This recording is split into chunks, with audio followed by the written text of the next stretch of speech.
this is a dual sequencer where each one has 2 channels of output and has a lot of strange features like conditional and probabilistic loop settings, so you can tell each stage to jump to any other stage with a given probability. So you can sort of build these generative things with it. This is a more compact 4-channel sequencer with a whole lot of different addressing modes,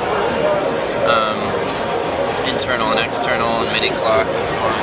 And basically those stage durations are set as ratios, either power of 2 ratios or arbitrary ratios of the master tempo. And then there's some really exotic kind of loop logic stuff. For example, you set a loop begin and end point, but both the begin and the end point have counters, so you can nest these and have very discursive things happening.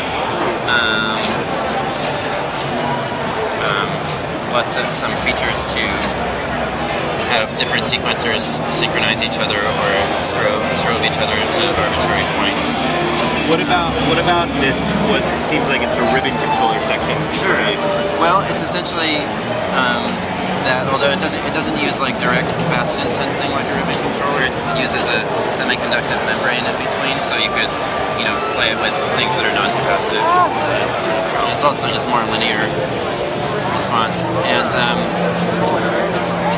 that comes out of this module. Here's where the CVs are actually patched from it.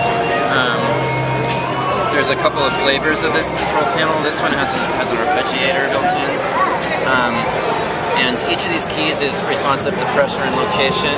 They can be arbitrarily configured into groups that can overlap. So, for example, this key could be in a group containing all of these keys, and also a group that contains just these keys. And so, for example, you could be playing a scale and also, affecting sort of fader position. So.